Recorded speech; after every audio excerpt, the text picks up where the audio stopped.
samahan nyo ako na kung paano magbaklas ng wallpaper.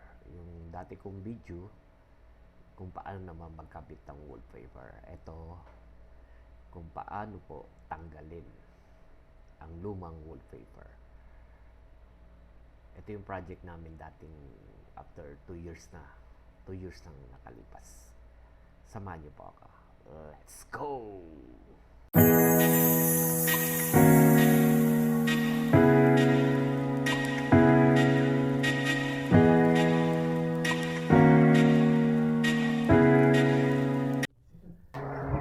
Hello guys, ito yung tatanggalan natin ng wallpaper. Pati yung mga trim na design na yan, aluminum trim na kailangan natin baklasin. Tapos pag nakabitan ng panibagong wallpaper, ibabalik din yung mga trim na yan.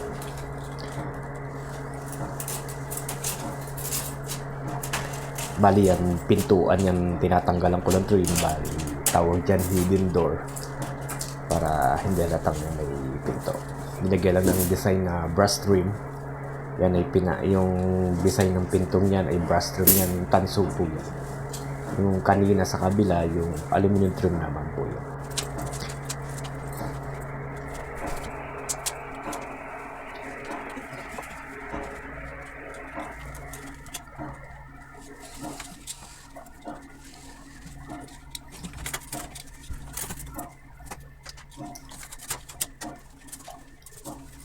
Yan, natanggal na po lahat. Kaya ganito naman ang gagawin po natin para madaling baklasin ang wallpaper. Papahiram po lang natin ng tubig. Babasain po natin yung wallpaper na yung pinakaharap niya, yung face niya. Para sipsipin ng wallpaper yung tubig. Para madali po siyang matanggal. Ayan, pahid lang po tayo ng pahid para masipsip ng wallpaper yung tubig. Gagawin po natin lahat ng wallpaper, basahin muna natin. Mga after 10 minutes, saka natin bubunutin yung wallpaper. Hahatakin. Na puro roller muna tayo.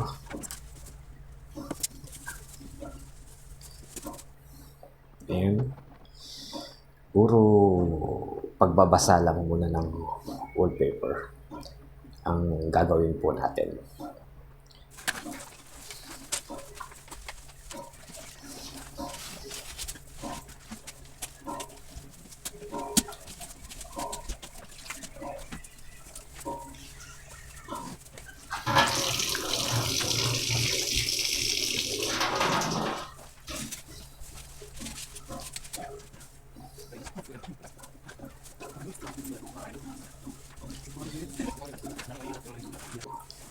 And after 10 minutes, nababad siya. More than 10 minutes na.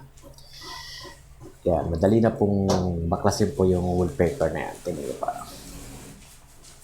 Sakit na lang siyang tanggalin kasi na hinigop na ng wallpaper yung tubig. Pag hindi po natin ginamitan ng tubig po yan at binaklas po natin, mahirap pong tanggalin po yan dahil yung video ko nagkakabit ako, nakita niyo yung materials na ginamit ko, hinahaloan ko po kasi ng wood glue yan. Kaya madikit po talaga yun. May mix na wood glue yung powder glue. Kaya matibay po, hindi po basta-basta bumabakpak po yan.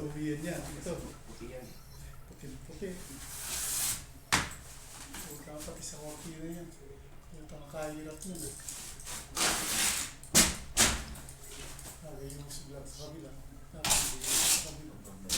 Nakuna yung papel dito bago ba? Ha? Nakuna yung papel dito.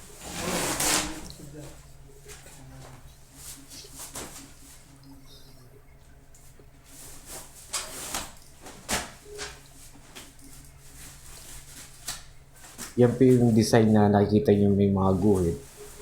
Yan po yung pinagtanggalan ng aluminum trim.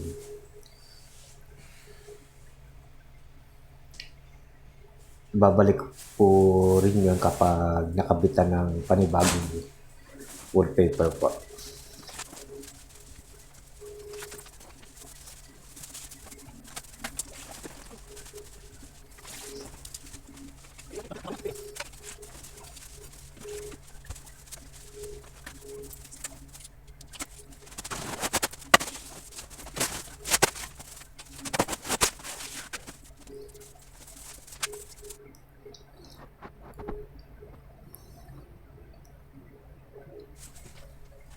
Ito na may papakita ko sa inyo yan.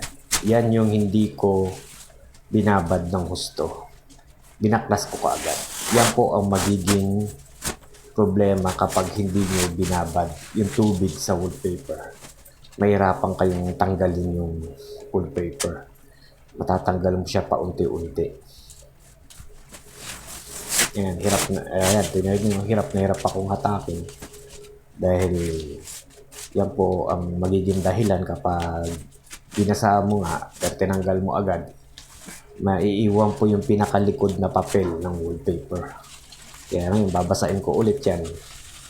Kasi may mga tira-tira pong maliliit po yan. Hindi katulad ng binabad mo ng 10 minuto. Pag hinatak mo yung wallpaper, talagang buo siyang matatanggal. Sinadya ko po yan para ipakita ko sa inyo na kapag hindi mo binabaran ng tubig, talagang mahirap tanggal. Yan po, natapos na po. Nabaklas na po lahat. Ayan, maayos siyang natanggal lahat, walang damage. Kaya pwede nang kabitan ng panibagong wallpaper po yan. Ito, pakita ko sa inyo yung nakita na ba kayo ng kurtinang bakal o alambre. Ayan po, kurtina po yan.